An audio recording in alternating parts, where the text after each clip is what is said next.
Hey everybody, Michi here. Today on Happy Vlog number 3, we're going to talk about comics, stuff that I like to read, I've read, or maybe hope to read. And I have my friend Jean Karlo. I'm here too. With me today, because he also reads comics. Probably more than I do. No, trust me, you read more comics than I do. I do? You've been able to buy comics. Well, I have like a small stack. I don't have that many. You've bought Batgirl for how many issues now? Only like 5 issues. Really? I thought you bought more. Yeah, like 35 to 40, yeah, that's 5 issues. Oh, okay. I thought you had more. Well, I think the first comic I read was Flashpoint, maybe? I know, late in the game, but there's a reason for that. When I was a kid, I couldn't read Batman comics because, I was a girl and I went to a small Catholic school, so girls couldn't like boy things. So that was kind of like the thing. But apparently gaming was fairly gender neutral in my house, so go figure. But I read Flashpoint and The Killing Joke. Those were like the first 2 that I read. And then I read The Obsidian Age, both volumes. So good, very good if you haven't read it yet. But that's mostly because, Nightwing takes like a really good star role in it, and that's kind of like my thing. I love Nightwing and Robin. What about you? What was your first?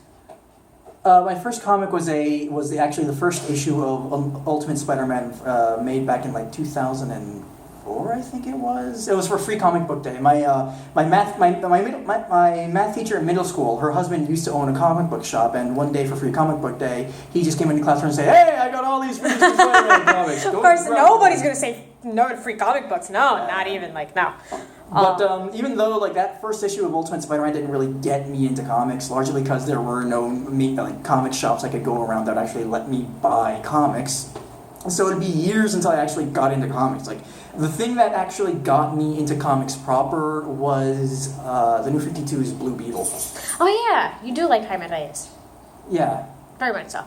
I read Obsidian Age, I read Killing Joke, I read Flashpoint. I saw the Flashpoint movie, but before all of that, I had already seen a couple of DCAUs, like Justice League Doom. Oh my god, I love Justice League Doom. And I know people are like, you like Doom? And I'm like, but I kind of enjoy Doom.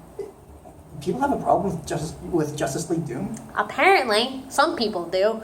And I'm like, I'm like, okay, if you have a problem with Doom and you like Son of Batman, then you have a problem. Son of Batman is just awful. Oh my god. In my case, I also grew up watching the DCAU, but for the most part, I just wasn't as into it because I'm not quite as into capes as I am into Japanese superheroes. But you like tokusatsu. Yeah. You really enjoy your tokusatsu. Yeah. The Justice League cartoons were always good. The Justice League cartoons were always entertaining, and there are more than a few episodes I can point to and say, yes, this episode was really, really good. I would watch it as many times as I could. It's just that more often than not, all those episodes had these little character building moments between the characters that ultimately kind of weren't as interesting to me. Jon Stewart was interesting, and his relationship with Hawkgirl was also interesting. Shira. Yeah, Shira. But the thing is that I look back on Justice League Unlimited, and for some reason, I feel this kind of wasn't as entertaining as I thought it was. Batman the Animated Series to me is fantastic. Oh no, yes, it's fantastic. And Mask of the Phantasm. You know what? I love Justice League Doom. I really do. It's one of the best DCAUs. But Mask of the Phantasm, way up there, way up there in the list of best DCAUs ever done. Heck, Mask of the Bat. Mask of the Batphasm. Batman might as well be one of the better Batman movies in general. I mean, even compared to the Christopher Nolan movie, Batman Mask of the Phantasm is still pretty damn good. It's fantastic, excellently written, beautifully composed. Beautifully composed. And the acting was excellent. Kevin Conroy was on point. It was just very enjoyable. It was a very good movie. Well done. I'm sad I haven't seen it. I didn't see it sooner. I only was able to see it a couple of years ago. Same here. Again, same here. I hated Son of Batman. I really did. It's what put me off most of the recent DCAUs.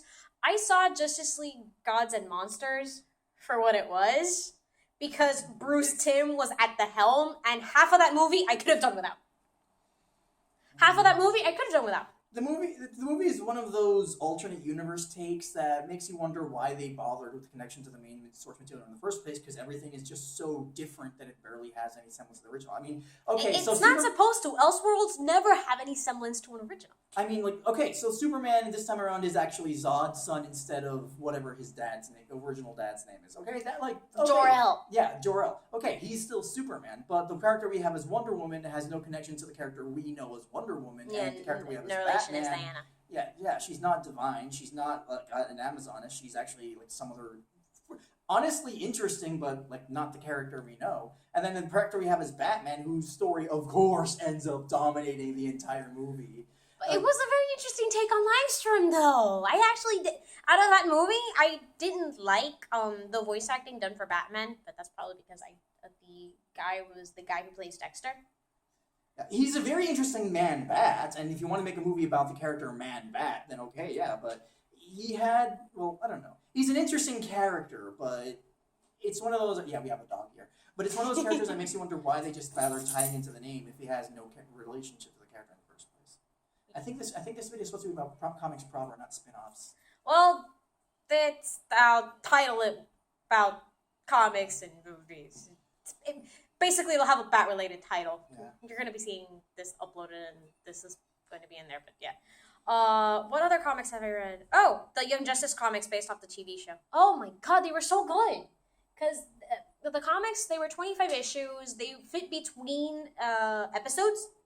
Like, the issues went between episodes that aired on Cartoon Network. So they expanded upon the original story. I remember you actually gave me Yes. one of... I remember you gave me Yes. one of them, and one of the episodes is actually the episode that comic was actually the issue that was that covered the introduction of Artemis, but from Artemis's perspective, as opposed to the episode which dealt with matters on the And the team's perspective, when they just have Artemis, like, shoved in their faces. Except that in the episode, like, they have Artemis sort of help them fight Amazo, was it?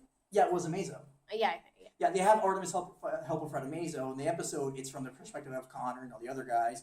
But in the comic, it's from the perspective of Artemis herself. Yeah. The only issue that doesn't have to do with the first season is the fourth volume that has the last couple of issues. And I haven't sit down and watched season 2, and people are going to be like, why haven't you watched season 2? It's fantastic. And I'm like, yeah, because the season finale is a cliffhanger. I've already been spoiled what happens in the season finale, and I want to save my fangirl the trouble. Because I mentioned this already. I love Nightwing. I love Richard. I don't want to put myself through that. Other comics I've read, the Archie Mega Man comics. Like I remember Archie Mega Man, what? Yeah. What? Like, here's the thing, like these actually started like a couple of years ago, like back in 2008, 2009 or something. I remember that one time I was at Borders when it existed. Yeah. I saw the second issue, and this one's featured Gutsman. But the thing was that by that point, I had been stung so many times by comics based off of video games that I told myself, I'm not wasting my time. There's no way this is good.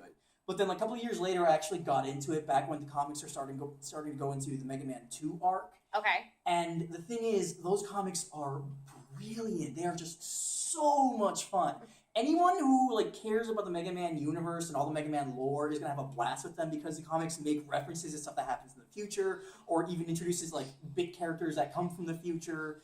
All this really, really awesome stuff. And the thing is, they even take the retcon games into account. Like if Oh wow. Yeah, so that's huge, because that takes a big part of the expanded universe and screwed it up, didn't it? Not really, because they take into like the first arc of the series covers Mega Man 1, and that covers like all the original 6 Robot Masters, Cutman, Gutsman, all those other guys. But then the second arc is an arc called Time Keeps on Slipping, which actually incorporates the new Robot Masters that were introduced in Mega Man Powered Up for the PSP. And so in that arc, they introduced the 2 missing Robot Masters, Time Man and Oil Man. Okay. And they even come up with a decent reason as to why they weren't around when the original Robot Masters were activated. Basically because they were prototype models and they were unstable and they didn't work well together. And then from then on out, like the games will the comics will follow sort of the plot of the games. But then, like, whenever it comes to time for, like, between arcs, they'll introduce something new that actually manages to tie into the story really, really well. Like, I remember, like, after the Mega Man 2 saga, they introduced, like, something that would bridge the gap between Mega Man 2 and 3. On the one hand, they started introducing Proto Man. They started explaining where Dr. Wily started getting the resources to make the new army of Robot Masters for the third game. Yeah, because you kind of need to know that. Yeah, and then in the third, but at the same time, they were also introducing Dr. Kassak. They're also introducing Kalinka from Mega Man 3, his daughter, and they were introducing these completely original characters called the Emerald Spears, who are these anti-robot movements. Okay. That does sound like it expands a lot more than I would expect Oh from god, yes, it's like the Archie Sonic comics, and people who like Sonic actually really love the Archie Sonic comics. They had a Sonic and Mega Man crossover happen not that long ago. If I'm not mistaken, they've had a number of those actually. And they're like, I have never been able to read any of the Archie like Sonic Mega Man crossovers, but they have the most amazing covers, especially the pixel variants. These are amazing. We have a dog here. Say hi, Jackie. He's not gonna bark unless I'm holding the dog away, the ball from his face. Don't. I don't need him barking. But yeah, like seriously, like anyone who like cares about Mega Man, please check out the Archie Mega Man comics. They are just amazing, and they give the most like. Put it this way. A lot of the character details put in for the characters in the Archie Mega Man comics come from the little expanded bios from Mega Man and Base. So yes, Gutsman likes karaoke. Okay. And Cutman still makes his puns. Okay. I didn't know that. Now I know. Hey, Bubby. Yes, this is my puppy. His name is Jack. Say hi to everybody, Jack. He's not gonna bark unless I hold the ball from his face. Don't do that. He barks really loud. Okay, so you've heard me and Jean Karlo talk a little bit about our comics and the stuff we're into. I just wanted to give you guys a little bit more of an insight as to how I got into comics and what I've read, so you guys could get to know a bit more about me and how I got into this whole badge-filled Nightwing universe anyway, and to get to know some of my friends like Jean Karlo. So that's it for today. I will see you guys in the next upload. Bye bye. Okay, Jackie, stay put.